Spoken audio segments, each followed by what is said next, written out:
Hello, everybody. Welcome to Sports Scope. I'm your host, Robert Butler, on this. What is today, folks? The 17th day of January. We're going right through the new year. I mean, we are going really quick today here at the Nashville, Tennessee area. It's really warm today, almost a record high 68 degrees. Very busy. I had to put in a new cable box, and I've got behind on this Tuesday. Also, Sean Payton, I listened to an interview he did with the Fox's Colin Cowherd the other day. And, he had some interesting things to say about the Texans job that I didn't even think about. Also, the Tennessee Titans. I'm out of Nashville. The Tennessee Titans have a new general manager. I am pleasantly surprised, and I continue to be amazed with the with what they're doing, going outside the box there. Yeah, Titans or Cowboys win. I'll start off with them. As soon as I get done with this break, I'll give you guys my good scope, bad scope, the NFL playoff Power 5. I actually got a Power 6 in here. I have a 1 and 1A, and I'll explain that in a little bit here on Sports Scope. Stand by, and I'll be back here in just a few minutes.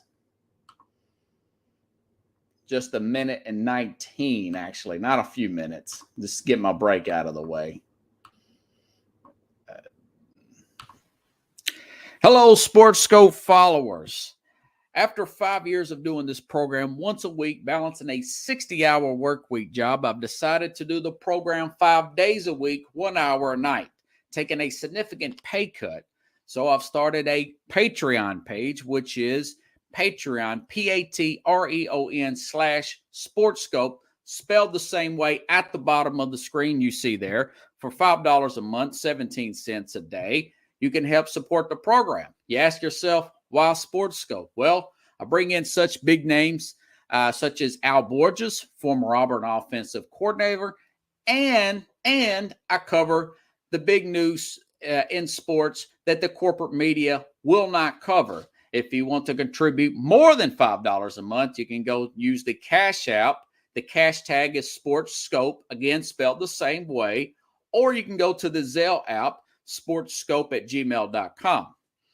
SportsScope has about 5,000 followers and growing. If you want to advertise on the program, you can email me. The word is SportsScope, spelled the same way again, @gmail.com.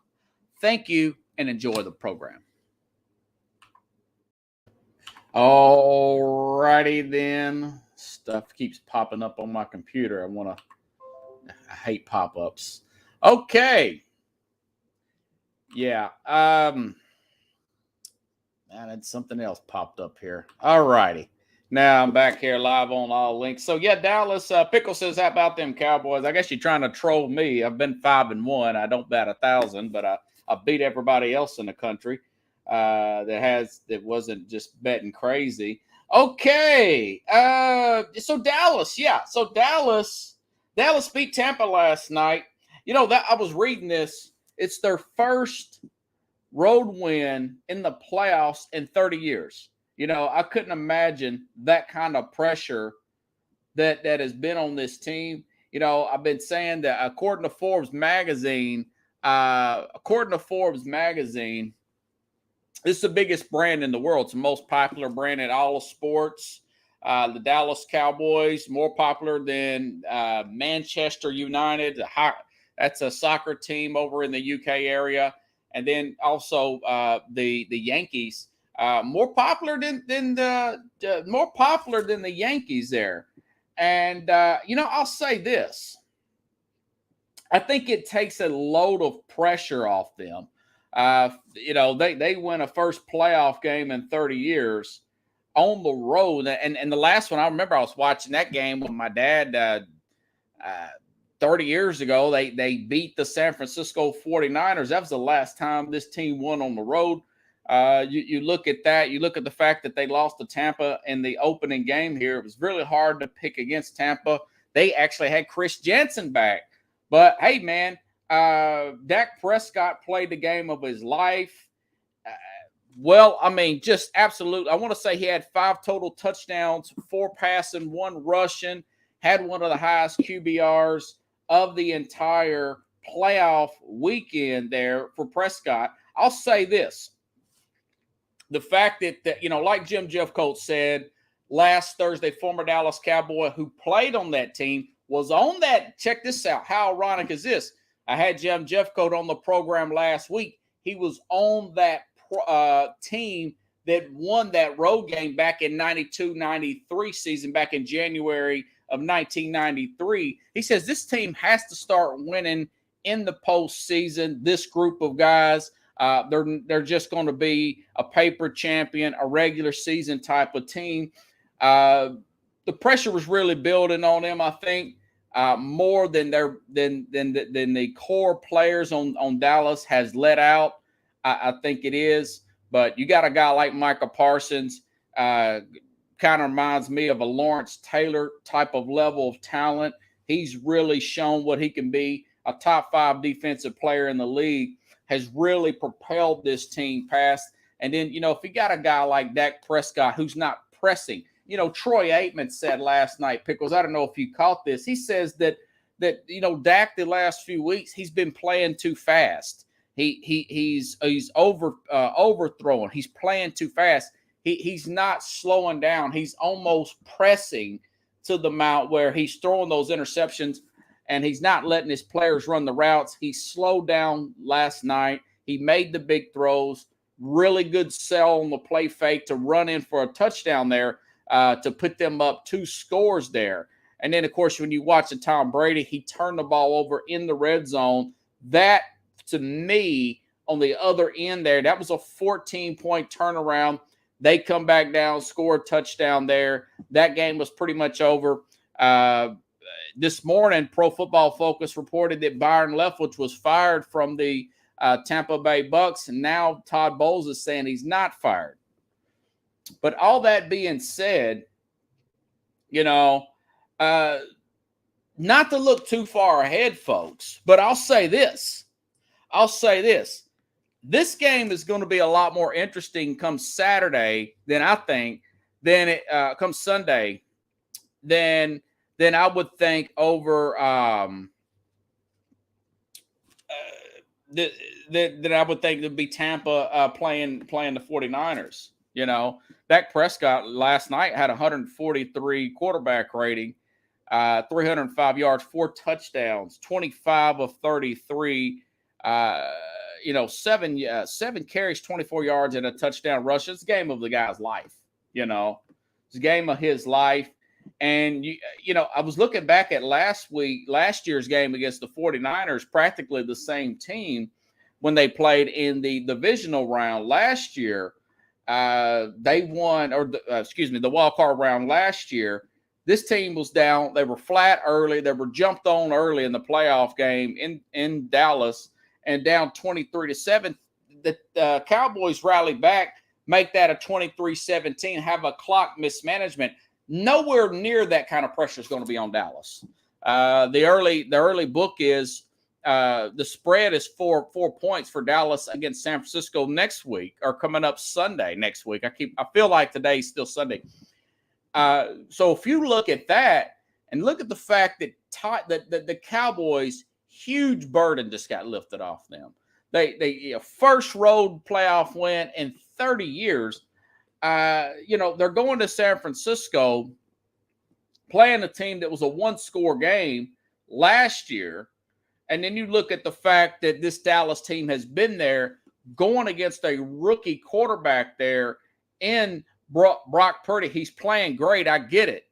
But you look at the teams that they beat, Arizona, Seattle, the Raiders, not necessarily an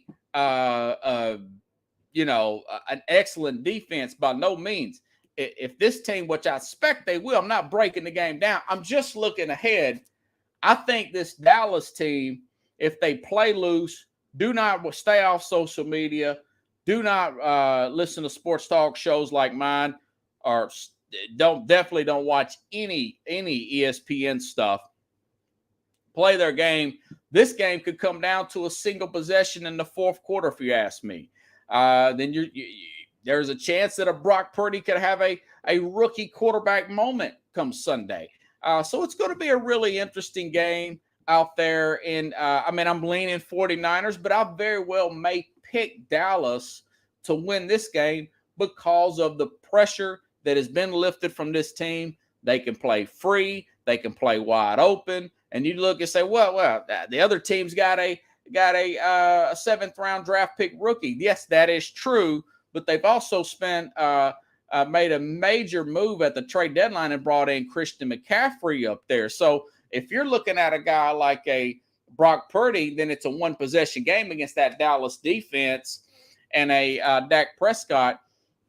This team could get beat. That 49er team is good on paper defensively, but you could definitely beat them deep. We saw it last week. I saw it against the Raiders a few weeks before that. You can beat this team with shot plays down the field. So this sets up for probably one of the better divisional games of the weekend. If you ask me, Mike McCarthy, that saves him. And that saves their offensive coordinator. All that in one win.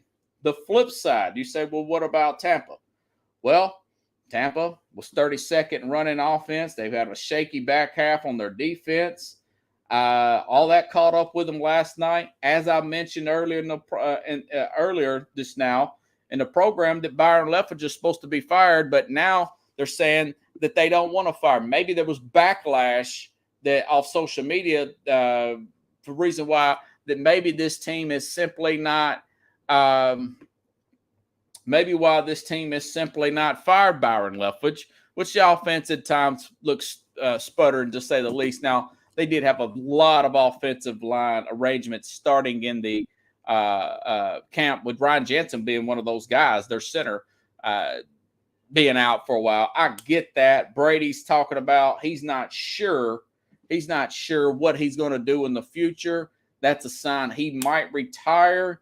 I'm still leaning on it's between Vegas, Miami, and perhaps New Orleans as a long shot there with Sean Payton. But I'll tell you something interesting Sean Payton said on the Colin Cowherd show here in just a moment. But you look at this Tampa team, I think Brady's not going to be back at Tampa no matter what. This team, they are $43 million over the cap. They're going to be picking low in the draft. They've got a fairly old defense. They're going to be a total rebuild. My guess is that they may fire Todd Bowles next year, if not the year after that. And they're going to be back at square one before they brought in the coach that Bowles replaced. That being said, hey, they got a ring. They got a championship ring. Brady probably should have stayed in retirement last year. He probably should have simply retired after the Atlanta win a few years ago, but the guy still has it in his system. It is what it is, but that is what I think of that game. Pickle Bruce Arians. Yeah, if Bruce Arians,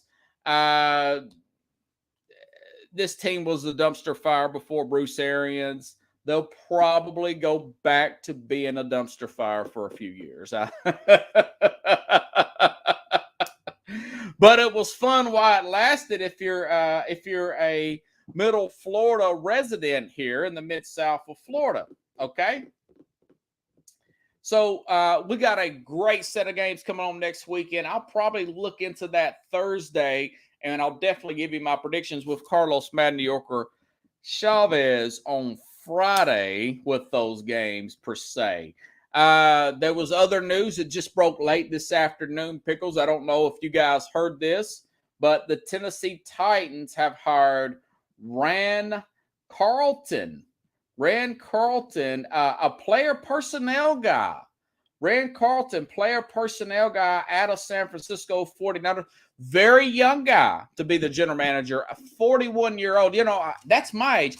You know what? Maybe I should start applying for general manager. Maybe give me an assistant job somewhere and do it for about 2 years, and I can get a organization here on track. But no, this guy Rand Carlton was a 6-year director of player personnel from the 49ers. Now, this 49er team, probably one of the best rosters in the NFL after they acquired Christian McCaffrey. Possibly you could say they are the best roster in NFL, but, they're still iffy at quarterback. They don't have a Joe Burrow. They don't have a Patrick Mahomes or a Josh Allen. I wouldn't say that, but you look at offensive line, defensive line, linebacking core, safety, receiving core, skill players, one of the better rosters in the entire NFL. They got a guy like George Kittle in the 5th round, Deebo Samuel in the 2nd round, made the big trade to get Trent Williams. So this guy, I'm very proud and pleasantly surprised. Again, this is the 3rd time this Amy Adams Strunk, the owner of the Tennessee Titans, has done. She went outside the box and she hired a play around town here in the Nashville, Tennessee area. A lot of Tennessee Titan fans here. Friends of mine around the medical facilities that I go to during the day, they were all saying, Pickles, that this is all just a bunch of smoke and mirrors. This is all smoke signals. They're not going to hire anybody from Chicago. They're not going to hire anybody from San Francisco or Cleveland. They're going to hire somebody in-house. And one of the Arizona Cardinals hired a former Tennessee Titans personnel person to be their general manager. And, of course, that was all wrong. I mean, Amy Adams Strunk, she signed off and brought a guy in from this Ryan Carlton from the 49ers. She brought him in. She really shocked me when she fired a John Robertson the way she did. John Robertson was making a lot of big moves here. He overdrafted a lot of players. I had the indication that maybe she was going to be just totally stepping out of the limelight when watching him do some of these crazy moves. Like I tell people from the very beginning on John Robertson, I think simply the former general manager, I think simply that he got the big head after making the big moves when he initially came with the Titans, that he hit them out of the park. He goes out, makes a big trade, gets a guy like Derrick Henry in his 2nd round, gets an A.J. Brown in the 2nd round, fires the head coach, brings in Mike Vrabel. All this within a year or so. Then the team starts winning. Then he just totally loses control, gets overly confident, making big moves, going after players that are past their prime and washed up, like a Julio Jones, giving up a second, drafting an Isaiah Wilson, and, just taking wild shots, And then he realized, Amy's like, no, I'm still watching you. I'm still watching you. And then obviously she fired him. But she also surprised me. Let's go back a few years before that, guys. When Ken Wisenhunt was hired, and I'm telling you, man, I remember that when Marcus Mariota was some of the plays, some of those counter plays that they were running with Mariota, with Tennessee had a very lame offensive line, to put it lightly, getting this guy killed back there. She fired him on the spot the next morning. She fired Ken Wisenhunt after a guy like J.J. Watt and that defense then that was pretty good of Houston destroyed this guy in the backfield multiple times, and she just had enough of him. So she fires him. Then she goes out and in the midst of and puts John Robertson on, and they go out and get another head coach, and then eventually they got Mike Vrabel, per se. So she is one of these people where she stands back when she needs to. She strikes when she needs to. She said she wanted to bring in some different blood, and she did. Kudos to Amy Adams Strunk. The Tennessee Titans have the 11th pick next year. Now, they're 3rd most in cap problems. I've seen a whole lot worse. They're about $24 million over. You could cut most of that you can get out of simply cutting Taylor Lewan. That would be one of my first calls of duty, per se, Pickles, to cut Taylor Lewan. As soon as you're able to cut him, that saves you $14 million. The guy's played half the games in the last 3 years. Okay, he's worth $7 million. They're paying him $14 million. So you cut him. You can move a guy like Bud Dupree and perhaps maybe readjust, or if not cut outright, a Ryan Tannehill, and you have plenty of money. You have plenty of money in draft capital. Or you could cut a whole lot of these players and use a guy like a Derrick Henry in that 11th pick and maybe trade up and get the number 1 pick. Something like that, per se. I like this hire so far from what I've seen of this guy, this young guy here that is taking over. And what I like about these young guys, they will trade up and down in the draft. They're very active. This Ryan Carlton, they're the general managers and coaches in my age group. I'm 41. This guy's 41. They don't mind thinking outside of the box, making trades around the trade deadline, going after a Von Miller like a Les Snead did. He's around my age, maybe a few years older, somebody of that nature. We'll look what the 49ers did this year. They went after Christian McCaffrey, okay?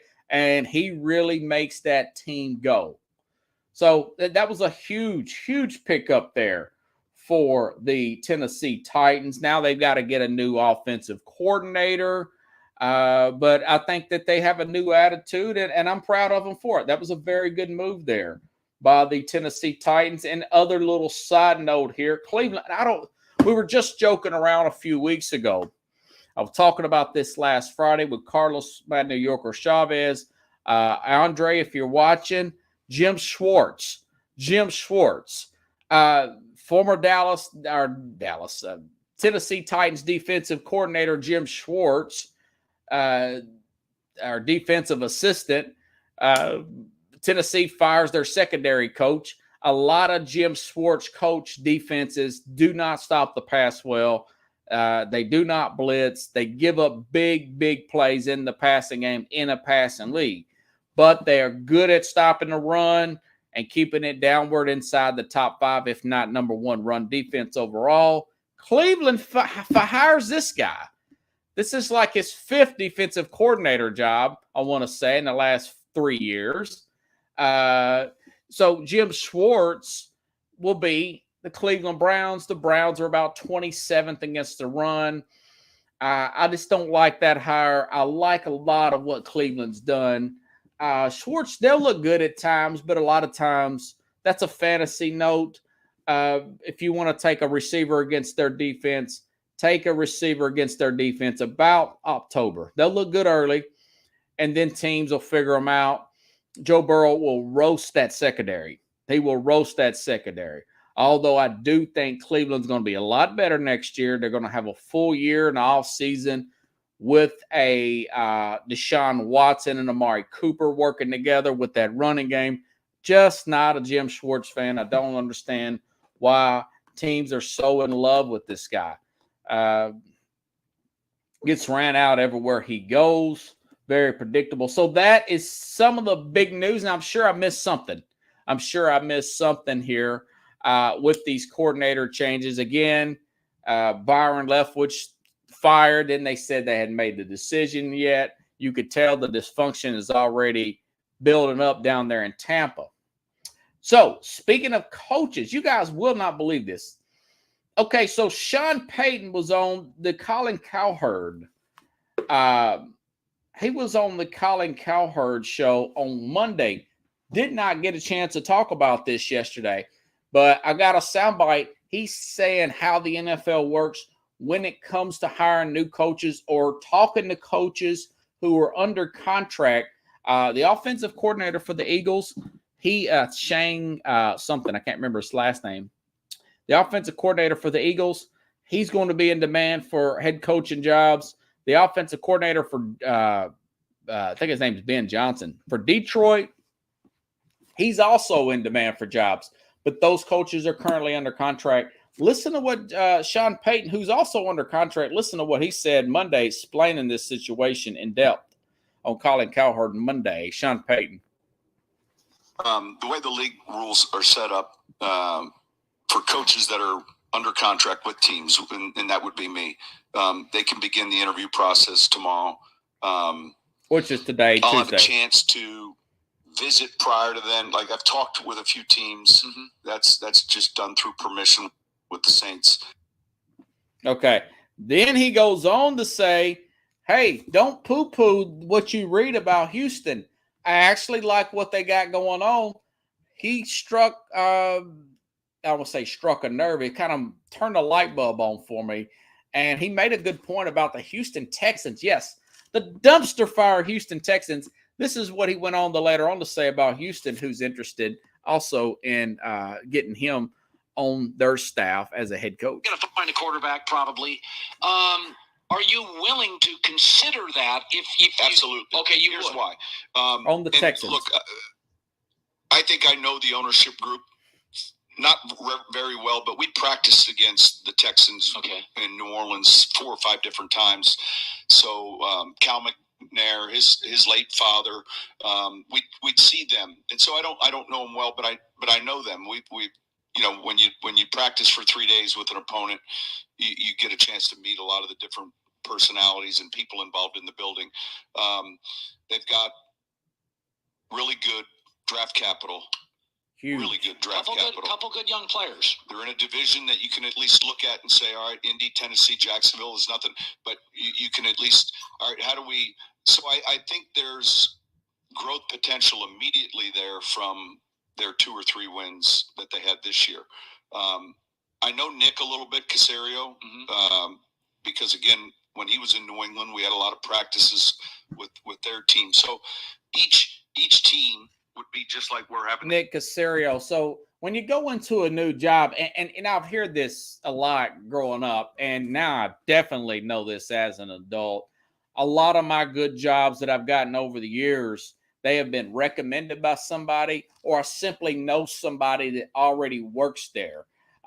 He says he knows Nick Caserio, who's with the Houston Texans. He's familiar with the McNair family. It didn't really dawn on me until, today when I was driving, I was thinking, well, New Orleans isn't that far from Houston. They have practiced there together. I'm out of Nashville. I know you Titan fans, you don't want a guy like a Sean Payton to coach against. But, I'm telling you guys, this team's $39 million in cap space next year. They've got the number 2 pick now. It was said yesterday, Sean Payton said this yesterday. I've repeated it back to you, and I'll say it again. They want a mid-level first-round pick. They meaning the Saints, who still have his rights, Sean Payton's rights here. So that 12th pick, which is Cleveland's pick, by the way, they're still living off that, right? Cleveland gave them a king's ransom to get Deshaun Watson. Well, they've got that 12th pick from Cleveland, and they've also got the 73rd pick from Cleveland. They've got the 73rd pick from Cleveland. So they can shoot that 12th pick over there at Cleveland, take that 2 pick, and you're either going to get a Will Levis or Bryce Young. Now, Payton, he's probably thinking to himself, how good is Bryce Young? How good is you'll get one of them 2 quarterbacks with that 2 pick. And I'm almost guarantee you that team's going to take a quarterback. So he would be okay with that. Now they do have. Now they could turn around and trade that 3rd round pick and maybe go after Derek Carr. They have to extend or trade Laremy Tunsil. Now that's a left tackle at 28. If Tunsil can still play, he would be my first big priority. Try to go ahead and get him locked up. Pro Football Focus has their left tackle as a top 6 player all season long, Laremy Tunsil. So you have a left tackle. You're probably going to get that quarterback there. You need an edge rusher. Well, they can get that with the rest of those picks. Like he said, they're cap rich right now, or they're draft rich. They got the 2 pick overall. Again, they got the 33rd pick and the 60th. That's a really good pick right there. second round, 33rd pick, 65th pick, and of course they've got the 73rd, which is Cleveland's. That's 2/3 right there. You could see what teams have done who have built up their – look at the teams who drafted really high last year that had multiple first-round picks and second-round picks. Look where they're at. The New York Giants, they're playing this weekend. The Jets, the Jets didn't look good down the stretch, but the Jets got some really good players. They have improved from last year to this year. So that would be such a long shot. And if I'm Cal McNair, the son of Bob McNair, this organization is seen as such a dysfunctional organization in Houston, folks. Think about it. They've had 3 coaches in 3 years. They went through multiple general managers. They went through the racism allegation or comments by Bob McNair a few years ago about the inmates running the asylum with all those protests and everything. They've hired 2 coaches they really didn't want to hire. According to Jason Whitlock, he said those were kind of guilt trip hires. Hire 2 black guys that they really didn't want to hire, especially David Culley, who had never even been a coordinator before at 65 years old. But my thing is, all that being said, if you could get an interview, which they got today from a Sean Payton, you can I would offer him $22.5 million a year if I'm Houston. And you give that quarterback, whether they go young or they go vet, I think they probably draft one. Payton seems re-energized. He's 58. People talk about, air quote, don't want to go through a rebuild. What is a rebuild now? If you've already got the draft capital, if you've already got money in cap space, there is no such thing as a 5-year rebuild anymore. If you're a smart organization, you make the right picks, you can go from top 5 pick like the Giants have, to playing in the second round of the playoffs. Top 5 pick like the Jacksonville Jaguars have, to playing in the second round of the playoffs. So there's very quick turnarounds. If you do your due diligence, sign the right free agents, you're going to miss on a pick or 2, but just don't miss on the big one. And you get the right coach. Big turnover in this league. Good chunk of teams don't make it to the playoffs from one year to the next. That would be a good fit there. Now, I would look around, but I understand what he's saying. I don't think he's talking to hear his head rattle. I don't think a guy like Sean Payton does not interview with a job he don't want. At his age, at his credibility, he don't have to do that anymore. He's as hot as John Gruden was when John Gruden was still doing games, Monday Night Football and everything. He had his pick of the litter. So I do think that there is some type of, what do you want to call it, a level of interest. I'm not saying he's, going to be with the Texans, but I do think that there is a very serious level of interest. This isn't a Rooney Rule kind of interview. He's not doing anybody any favors here, but he's probably thinking about those quarterbacks. He's thinking about those draft picks. He thinks, and the way he said that kind of signals that he feels like he can beat these coaches and he can beat this division. Now, maybe he's just saying it's doable, but, the way I see it is Trevor Lawrence is getting better. Tennessee's stumbling. The Colts are stumbling, but Jacksonville's on the come up. So, and they've got what's his name? Singletary. I think that the cornerback they got from LSU last year, pretty solid pick. Pass defense, pretty good. Team played well down the stretch. They pushed Kansas City to the overtime. They beat Tennessee, a playoff team at the time. So they were starting to get it together. They need help at quarterback, but their pass defense, pass rush was getting much better, much better. They just couldn't stop the run. They couldn't stop the run. Lovie Smith, looks like the game's kind of passed him up. But that's an interesting – I did not think that that he would be interested in a job like this. Yeah, a rebuild can happen in 2 years, Pickle says. Yeah, you get 2 top 5 picks, which they've already had. They've had a very high pick last year. Now they've got the number 2 pick this coming up year. Okay, you got cap money, and here let me tell you this, folks. If they've got 39 this year, they'll have close to 100 next year, because that means that there's some dead money from old contracts that's going to fall off, and that their cap is going to shoot way up. So it's a lot of stuff that teams like the Titans, who are competing with these teams, have to keep in mind, that their competition is going to get better. Think about where the Packers are now. The Packers may finish 3rd or 4th in their division this year. I mean, Aaron Rodgers still says he don't know whether he's going to come back or not. It's like I was saying here in the last few months here, that I don't think there's a chance Aaron Rodgers and Tom Brady can both retire within the next season or so, if not this season. Pickle says it's 4 hours from Houston to New Orleans. So, it's a very close. We'll see what and Pickle said, yeah. So they're going to have to need some defensive tackle help and bring in a good defensive coordinator. Sean Payton brings all that to the table, folks. So, anyways, getting over some news here. We had some playoffs over the weekend. So, let me give you my divisional round playoff Power 6 here, my Power 5 here, coming into this weekend. Now, a lot of people ain't going to like this pick, but I'm just calling it like I see it. There's too many question marks about the Eagles. I still got them at 5th. I have moved them up. They were 6th last week. So I got them up to 5th because Jalen Hurts, he's been taken off of the Jalen Hurts has been taken off the injury report, okay?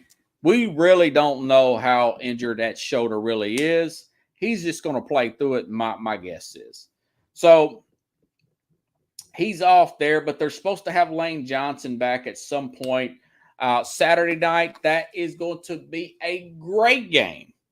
I'm not picking that game right now between the Giants and the Eagles, but I'll say this. I would definitely take that 7 points and the Giants. I think the Giants, so hot as they are right now, as good as they played the Eagles in that last game, from the 30, where they put up 34 points or 31 points that they put up on Minnesota. I think the Giants can play them really well. But the Eagles, pretty healthy right now, going to be good at running back, going to be good at running game. Coming off that bye week, I got them at number 5 in the Power 5 right now. That doesn't mean I'm picking them to win, okay? All right, Dallas, that's a huge road win. First time they've run a road playoff game in over 30 years. Pass rush looked great. They were in the backfield all day. Dak Prescott making decisive decisions, had the game of his life there. Tony Pollard looked explosive. I know his stats weren't great, but he was pretty explosive. He just needs, and like Troy Aikman said last night, he's got to be the predominant ball carrier. It cannot be Zeke Elliott. You can't worry about who's getting paid what, who's playing well on the field. Love what Dalton Schultz did last night. Love that chemistry there with him and Dak Prescott. I got them at number 4. Number 3, I had to put this team back a few notches, guys. Cincinnati still got a top-notch quarterback, probably one of the better franchise quarterbacks in the game, probably top 5 at least, minimum in Joe Burrow. But I'll say this. They lost their left tackle and right tackle here.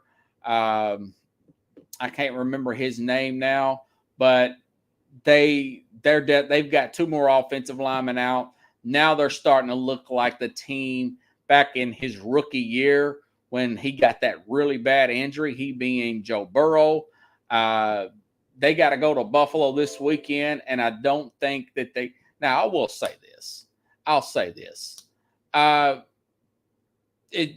much as I just said, they could still win. But I'm starting to really lean Buffalo. They were my preseason pick anyways. But, yeah, Cincinnati, I still got them at number 3 because of Joe Burrow effect. Number 2, Kansas City. Hey, they're coming home off of a bye week. Very explosive offense. Patrick Mahomes is going to win the MVP again. Again, love the way Chris Jones is playing. And they may have Clyde Edwards-Helaire back. They've got Jared McKinnon. They've got Pacheco there. Mecole Hardman may come back and play this week. Even if he don't, they really don't need him against Jacksonville. So I got them at number 2 at home, coming off a bye week. Very strong, very healthy right now. Got a feeling they're definitely going to be in the AFC Championship game come next week, folks. Okay, here's number 1.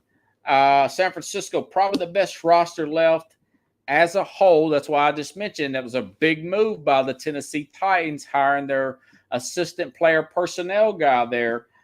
Probably the best roster left in the playoffs right now. Brock Purdy had the highest quarterback rating over the weekend. I mean, you look at Deebo Samuel, he don't have to be the focal point. In the running game, you got Christian McCaffrey there. And you just look at that defense. The defense can get beat deep. They can get beat deep on shot plays. But, man, I'll tell you, Shanahan's calling a really good game last few weeks. They're on fire offensively. They're on fire defensively. Top 5 in both categories, actually. Top 5 in both categories. They're really clicking on all 8 right now. In 1A, Buffalo. I know Buffalo got a little sloppy last week. I know that. But that was after they cut up 17 points. They got overconfident. They got overconfident when they got up 17 points. They have to stay with Devin Singletary. He's the guy who got that first down to help them in the game. It was kind of a controversial spot call there, but he did get the first down. And there's a very good chance, again, I know it's just a safety, but this guy's a big-time player. Micah Hyde could be back Sunday. Game of the year, perhaps. Been wanting to see Cincinnati Buffalo play for months now. The first one got called short because of a tragedy on the field in the Damar Hamlin heart attack there. But I think the Bills, you look at their pass rush, you look at their back half of their defense is good. They just got to run the ball more. They can't get too overconfident. Josh Allen dependent, and that you hope that remember Tre'Davious White was not there last year. He was not there last year. There's no Tyreek here this year. This year, I think they go to Kansas City and beat Kansas City if they play them. If the game were held this week, that's my opinion. I'm sticking to it because they'll have a Tre'Davious White there. They can move the ball more on a Kansas City. Miami seemed to just have their number here this year. Miami really seemed to have their number this year. But I never really felt that they were going to lose that game at Kansas City earlier this year in Kansas City when they won 24-20. So I guess you could say my top 6, Buffalo, San Francisco, Kansas City at 3. Buffalo and San Francisco, that's 1 and 1A. Number 2, Kansas City. Number 3, Cincinnati. Number 4, Dallas. And number 5, the Eagles. Could I put the Giants at 6? Of course. But for right now, that's the Power 5 that's left. Okay. So let's go to Buffalo lost focus. Yeah, they got up 17-0. The crowd's into it. And they just went out deep pass after deep pass. I'm like, man, just run the ball, man. Just establish the run at this point. And they didn't. And then, of course, Miami came back. And that was my whole rant about offensive-minded head coaches there, Pickles.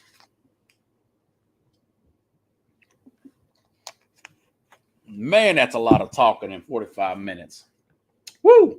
Okay, now, good scope, bad scope. Well, good scope. I mean, 5-1. I've never been that good in opening weekend. I thought I was going to be 6-0, but, nobody really had the Giants winning that Minnesota game. Everybody picked the Chargers. Those are 2 upsets there that I picked. I thought maybe Tampa would win. But, hey, Dallas came out, played like game busters, played well. 5-1, best weekend I've had in a while. Opening weekend. Bad scope. thinking Sean Payton would never interview for the Houston Texans. Well, I just told you, not only did he's going to interview, he's talking them up and seriously considering having it one of his, job to think about taking there. But we just went on about all the possibilities of why he would be even considering a job like that. I think he just likes the city of Houston too, and he's familiar with that management staff, and they seem to gel well. There seems to be, air quote, mutual respect there. Okay, so I was wrong. I thought it was total dumpster fire. Nobody of his caliber would, talk to a team that's had 3 coaches in 3 years. But that's not the case. Okay, good scope. Cincinnati, a little bit high of a favorite, little too high of a favorite at 9.5 over Baltimore, even though Baltimore had their backup quarterback in. That game come down to, due to the offensive line injuries, that game come down to a turnover on the goal line. Very James Harrison-like. From the Pittsburgh Steelers, if you guys remember the Super Bowl back in, was it 2015 against the Arizona Cardinals, the Steelers, James Harrison takes a fumble back coast to coast there. Guy needs oxygen afterwards. I think it was Sam Hubbard for the Cincinnati Bengals. Taylor Huntley dives in on the 1-yard line, gets the ball, coast to coast play. Great play. I'm sure the crowd was really into that. But that's what it took to beat the Ravens. It was not a blowout. Plus, they had some injuries on the offensive line, and that Raven defense, they fessed off of it. The Bengals are pretty banged up in black and blue, like I predicted that they could possibly be. And on top of all that, they had another offensive line go out. So they're in trouble as far as protection is concerned. Everything would be short and concise against Buffalo. I think they'll have a good game plan, though. But I predicted that game would be tight against Baltimore, and it was the whole game last Sunday. I watched the whole game. It's very good, Pickle. Very good game. Bad.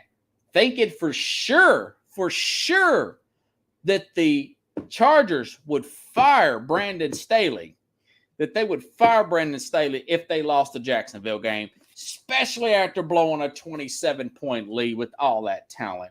Well, news came out today that they're not going to fire Brandon Staley. They're going to fire Joe Lombardi, the offensive coordinator and the quarterback coach. So I was wrong about that. And maybe Jim Jeffcoat was right. Maybe the Spanos family simply too cheap to buy out another contract so quickly. I think they want you to work it a few years, even though they're wasting good quarterback salary, rookie quarterback salary on a franchise quarterback like a Justin Herbert. He is the real deal. And I would, if it's me, if I'm coaching that Charger team, I'd gladly send my 28th pick over there or 25th pick to the New Orleans Saints for Sean Payton, because I'm getting my Super Bowl tickets ready. If I got Sean Payton, Justin Herbert, Joey Bosa, edge rusher, Sante Samuel, corner, Mike Williams, Keenan Allen, Gerald Everett, just playmakers, that left tackle and Slater. But no, they're going to stay. They're going to hang on to Staley there. So that was my bad scope. Good scope. Saying Jim Harbaugh was not interested in the current openings that he was interviewing for. I said it'd be a hard pass on the Carolina job. It was. Word came out yesterday, Jim Harbaugh is going to go back to Michigan, and he's going to gut them for more money, probably playing more than when they originally cut his salary back in 2020. But, hey, it shook the guy up, They're getting blown out in 2020, or was it? Or did they even play a game in 2020? I think the last game was 2019. 2019, they get beat like 65 pointers. They gave up 65 points. It was very TCU-like, Georgia, by Ohio State. In 2020, a lot of his salary was taken. He was forced to make changes. He took a pay cut, made some changes, We know what else happened. 2 straight playoff appearances, 2 straight wins over Ohio State. And now he's wanting to go back to the negotiating table, get that money back up. Plus, he's got another year with J.J. McCaffrey here, that 5-star quarterback, and they got a favorable schedule. They don't even play anybody difficult for the first 5 games, Pickles. So that's your good scope, bad scope. That is your NFL Power 5. Pickles says, Sam Hubbard, that was the play of the week. Yeah, guy grabs the ball, takes it 100 yards. There was some controversy there saying that there was a block in the back that got missed. Either way, the Ravens have gotten away with crazy stuff before. Just a little karma there. That's another thing. I'm still not ready, folks. I'm still not ready to rule out a ruling being made, a change being made in Baltimore. Okay? I'm still not ready to rule that out. Michael Vick the other day said, Lamar Jackson may be acting a little diva-ish. He's missed, 5-6 games now this year? Michael Vick, who has got $200 million contracts, even after going to prison, has won playoff games before, said that, hey, man, you should put a brace on and play. Robert Griffin, who played with the brace, similar injury, said, no, don't do that. Griffin was chasing fame and commercials, never the player of a Michael Vick. He was compared to Vick. He was much more injury-prone than a Michael Vick. Michael Vick is more comparable to body frame and everything to a Lamar Jackson than a guy like kind of looks like a glorified receiver of Robert Griffin, even when he was healthy and playing well, in my opinion. Now, going back to the Ravens, I'm still not ruling out that they fire the defensive coordinator, that maybe there's a major setback either this week or next week with John Harbaugh and management, and maybe John Harbaugh gets fired. So remember, I said this before, folks, we don't know for sure what they're doing behind the scenes.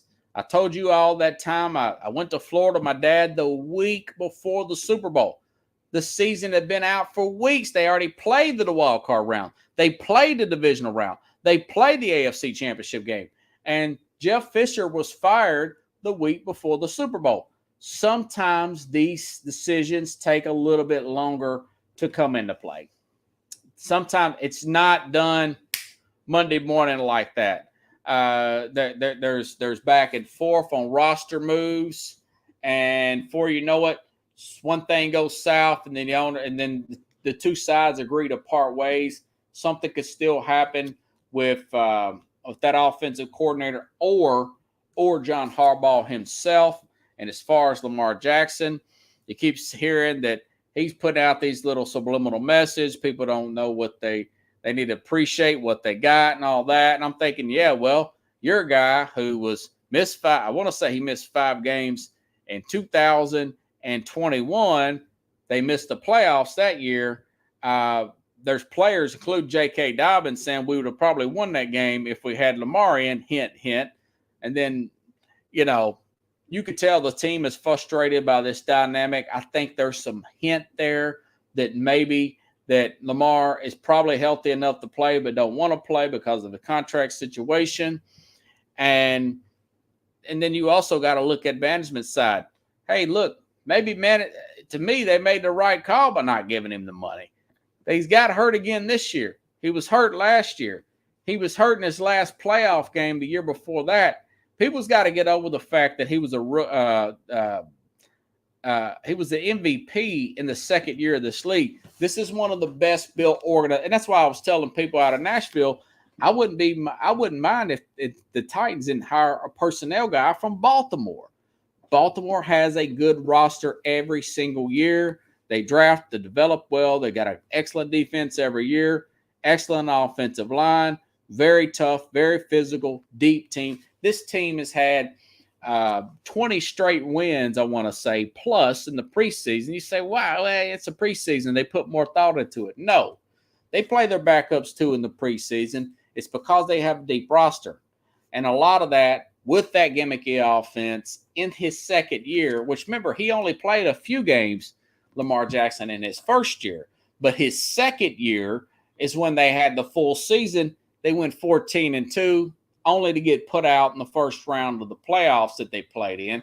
He hasn't been better ever since. Okay. Your detractors say he wins 75% of his games. What does he win in the postseason?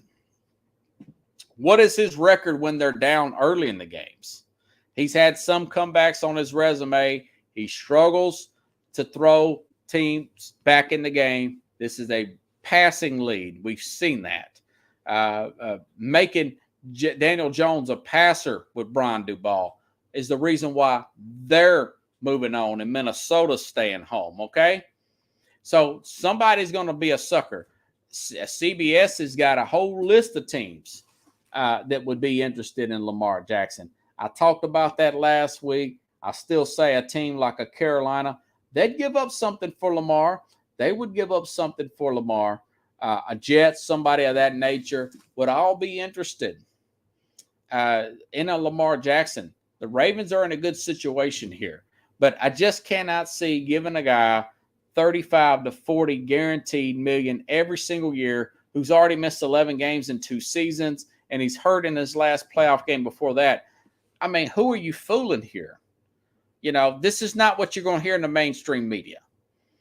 I mean, they're just not going to talk about this. I think there's a racial element there. You can't criticize the black quarterback because he's used to be an MVP. Well, I call balls and strikes here. I look at wins and losses, balls and strikes. Do you want to blame it on the offensive coordinator why this guy hasn't developed as a passer? Possibly. Or it's maybe this guy was really, really raw, which I think is true too, coming out of Louisville. People say, well, he did this and that, won the Heisman in Louisville. Yeah, he did with Bobby Petrino. That's the college level. A lot of guys look good in college. Baker Mayfield looked like a world beater in college. Then we realized that was Ridley or whatever his name is, the coach there at Oklahoma. It's just not always. It's just not always going to translate into the NFL. Pickle says they probably should both hit the door. I wouldn't be surprised. Now that's a good job though. And if I'm Sean Payton, I got a lot of cap money. If I could get something for Lamar Jackson, franchise him and trade him. Man, go out. You get a Derek Carr on that team and a Sean Payton. We saw what Roquan Smith has done to this defense. Lincoln Riley. Thank you, Pickles. Yeah. Lincoln Riley, look at all those quarterbacks he's got. Now people are questioning whether Kyler Murray is the real deal. By the way, Kyler Murray's not even going to be back probably to maybe the second game of the season because he tore his ACL. Kyler Murray, Jalen Hurts, who's now turned into a decent quarterback in the NFL, playing at a high level. But, Baker Mayfield, he's lucky to get a job anywhere now in the league. So it's mainly about, a lot of that is about the system there. Guy works hard. Don't take back anything I said about him as far as good or whatnot. But Lamar Jackson is not a guy that I'm paying in a long-term contract. He's just simply too high risk, and he just cannot make those throws on a consistent basis to help win championships. We're seeing right now what's successful. Offensive-minded head coaches and quarterbacks that can make the throw. Not a throw, the throw. And we've seen that Kirk Cousins cannot make the throw. He can never make the throw. That's why you don't pay a guy like that $36 million a year. I digress. If you guys like the show, share the show. I'll be back on tomorrow. Still plenty of stuff to talk about. Little college basketball. Talk about a little NBA. There was some story there. I I'm sure I missed some stories here in the NFL as we're doing transition here in the NFL. A lot of new coaches coming and going, general managers and all that stuff. We'll get to that as it comes about. Again, I'll see you same place, same time here on Sports Scope.